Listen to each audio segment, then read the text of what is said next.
El Señor Jesús les bendiga a todos. Hoy voy a hablar de un tema que está pendiente y es lo que tiene que ver con el pecado original, así lo vamos a llamar, y vamos a decir que el pecado original es el sexo anal y a demostrar cuáles son las razones bíblicas sobre todo que nos llevan a pensar en ese sentido. Así que prepárese porque le tenemos muchas sorpresas. El pecado original entonces tiene un texto que es clave en Génesis capítulo 2 versículos 15 al 17. Dice: tomó pues Jehová Dios al hombre y lo puso en el huerto de Edén para que lo labrara y lo guardara.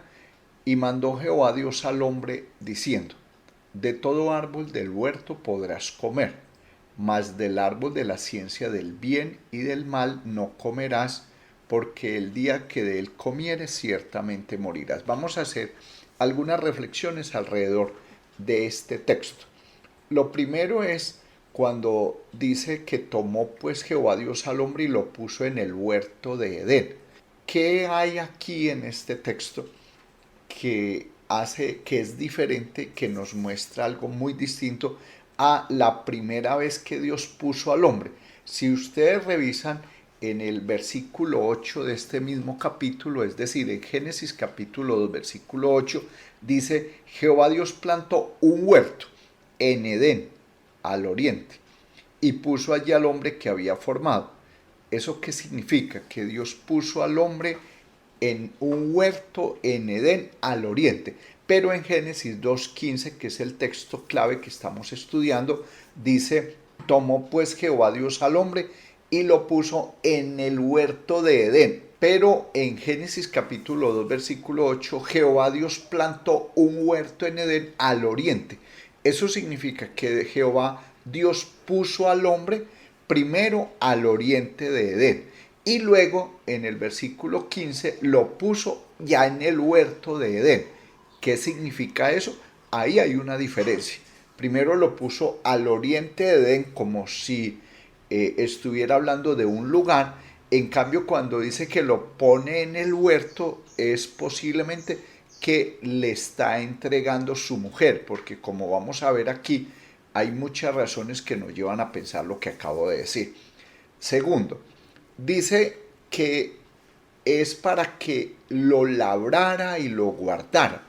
¿Qué es labrar? Si ustedes revisan en el capítulo 3 de Génesis, versículos 18 y 19, cuando ya había pecado el hombre, Dios lo sentencia a trabajar la tierra, a sacarle, a sudar, o sea, lo pone a labrar la tierra. Pero aquí todavía no, el hombre no había sido castigado, no había cometido el pecado y Dios le está diciendo que labrara y guardara. Entonces, labrar no, porque se supone que eso lo hace el hombre después del pecado, cuando el castigo. Y guardar el huerto de qué? ¿Qué peligros existían en el huerto? O lo que nos está diciendo Dios es precisamente que le está entregando una mujer al hombre y le está diciendo que la labre y que la guarde.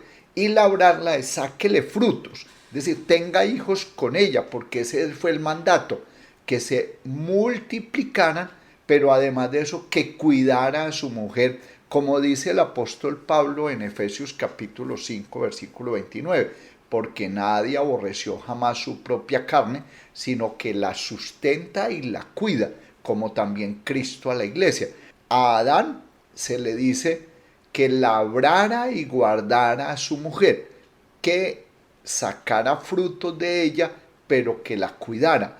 Y Pablo en el Nuevo Testamento dice lo mismo, que nosotros como varones estamos llamados a sustentar y a cuidar la mujer. En el versículo 2, 16 y 17 dice: de todo árbol del huerto podrás comer, mas del árbol de la ciencia del bien y del mal no comerás, porque el día que de él comieres ciertamente morirás. Aquí que quiero llamar la atención.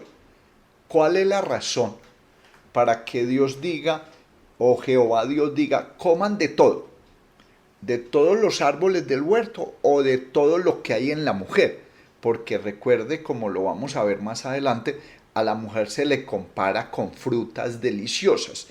Aquí hay una prohibición que dice no comer del árbol de la ciencia del bien y del mal. Pues algunos dicen que el árbol era un solo fruto y que el fruto era mitad bueno y mitad malo. Pues yo realmente no lo veo así.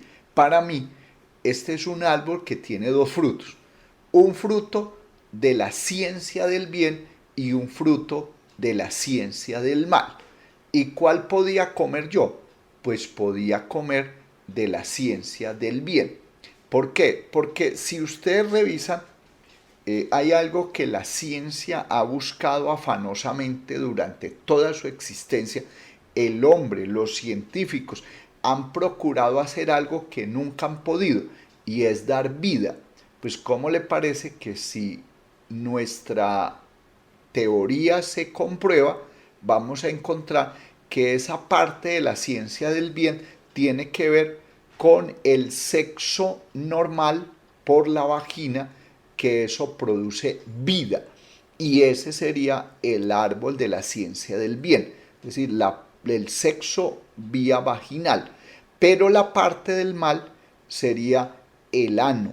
Y si comemos del ano, pues es como tomar la vida que está en el esperma del hombre y ponerla en un lugar donde no se generará, no se va a generar vida, sino muerte. Es como echar por la cañería el agua pura.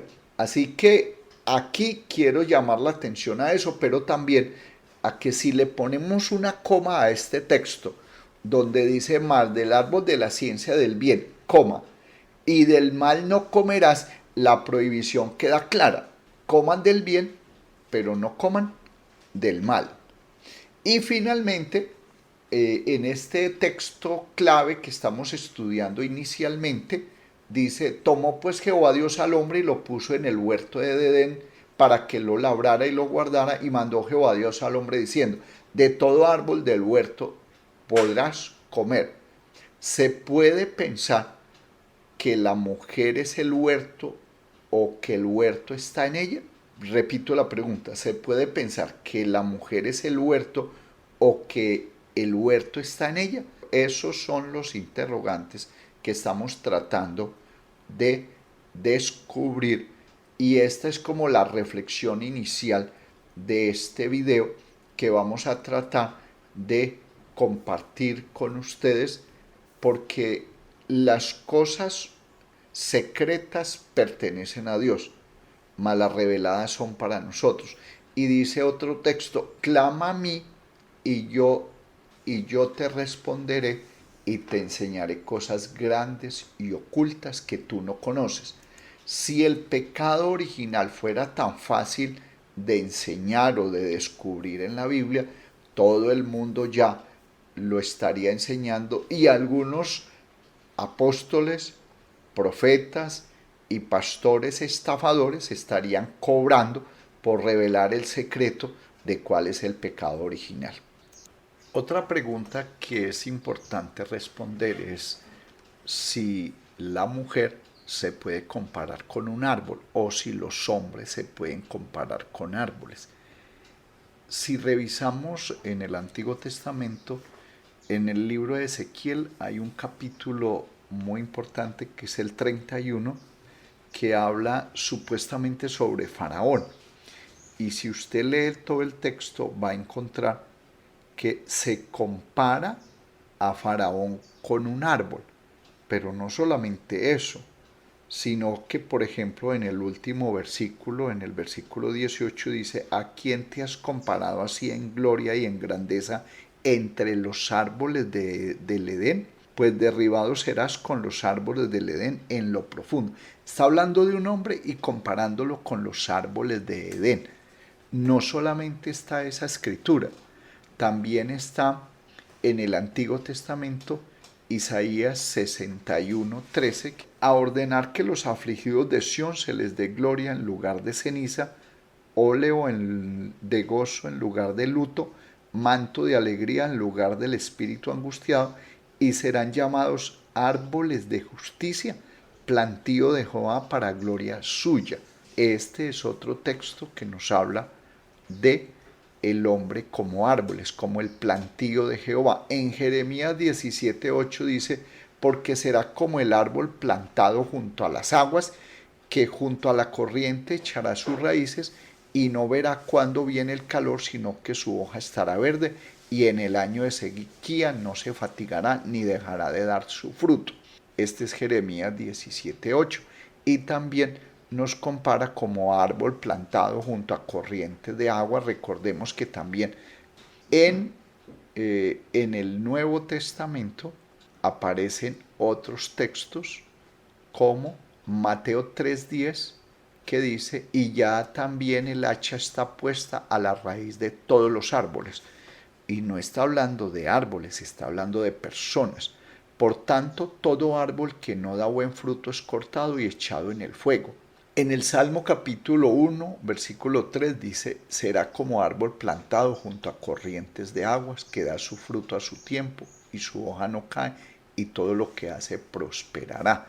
En Mateo capítulo 7, versículos 15 al 20 dice, guardaos de los falsos profetas, que vienen a vosotros con vestidos de oveja, pero por dentro son lobos rapaces.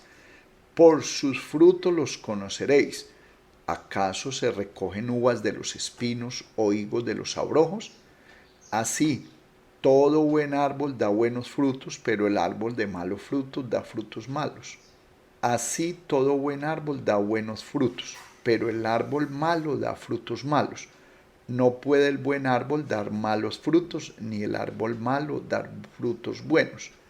Todo árbol que no da buen fruto es cortado y echado en el fuego. Así que por sus frutos los conoceréis. Estos textos todos nos muestran cómo es muy frecuente comparar en la Biblia a las personas con árboles. Y voy a terminar aquí esta primera parte diciéndoles entonces que si ustedes revisan estos textos nuevamente, cuando nosotros planteamos que el pecado original es el sexo anal, no es porque deseemos salir con alguna locura o porque queramos o estamos buscando ganar de ustedes algún reconocimiento. No, lo que pasa es que cuando uno estudia la Biblia, en estos versículos claves, porque esto finalmente no es sino la primera parte, como la introducción. Todavía falta mirar todo lo que dice la Biblia en otros libros. Aquí estamos prácticamente estudiando únicamente Génesis capítulo 2, versículo 15 al 17. Y estamos comparando cómo es que Dios pone a Adán al oriente del huerto. ¿Qué significa al oriente y qué significa aquí cuando lo pone en el huerto de Edén? Cuando dice que lo labrara y lo guardara. ¿Qué va a labrar y a guardar un huerto cuando el hombre no fue creado para labrar y cuidar? O sea, el hombre era como un vigilante. No, aquí cuando dice labrara y guardara es hablando de la mujer, que había que cuidarla y protegerla. Y en ese momento era el tiempo de sacarle hijos, porque esa fue la orden en el capítulo 1, versículos 26, 27 y 28. Cuando se habla de la creación del hombre, se le dice que se multipliquen. Eso significa que no podemos afirmar que el sexo es el pecado. Una cosa es el sexo normal, natural, y otra cosa es aquello que el hombre ha decidido hacer en contra de la naturaleza. Y también cuando nos hablan del árbol de la ciencia del bien y del mal, pues hasta el momento nadie nos ha dicho cómo era ese árbol. Hay muchas conjeturas y nos dicen que era un árbol que tenía un fruto en un mes, por ejemplo, que era del bien, y un fruto en otro mes que era del mal. Pero yo me atrevo a pensar que es más fácil creer que está hablando de la mujer y que ese árbol lo que tiene es la posibilidad de comer de lo bueno, de comer del sexo natural y un sexo bendecido por Dios, y al comer de ese sexo pues producimos lo que la ciencia no ha logrado, que es vida. Pero si comemos del otro sexo, es un sexo antinatural, es un sexo que no trae vida, que no produce nada bueno, por el contrario, produce malos olores y cosas que nosotros no deberíamos practicar. Vamos a estudiar más adelante muchos otros textos, porque es que no es esto un planteamiento o una teoría, como lo quiero llamar, tratando de ganar algo especial. No, estamos buscando es encontrar por qué en la Biblia no aparece, por ejemplo, la prohibición del sexo anal en el Antiguo Testamento. En el Antiguo Testamento hay prohibición de echarse con varones, pero no hay una prohibición expresa del sexo anal. Y lo que creo es que como esa fue la primera prohibición que se le hizo al hombre y a la mujer, entonces se suponía que todo el mundo sabía cuál era la prohibición que Dios le había hecho, el único mandamiento que le dio a Adán y a su mujer, y era que no comieran del árbol de la ciencia del mal. Y eso se ocultó a través de los tiempos. Alguien o Dios permitió que eso se ocultara para revelarlo al final. Por eso, hermanos, a santidad nos llamó Dios, a ser de bendición para los demás. Y este tema, aunque parece difícil de manejar, quisiera que lo tomara usted con tranquilidad y entendiera que hoy estamos viendo más maldad y más porquerías y cosas raras en películas para niños, en dibujitos animados para niños, en las canciones que cantan los niños hoy, que lo que yo estoy aquí teniendo que mencionar para poder explicar de qué se trata este asunto. Que Dios les bendiga.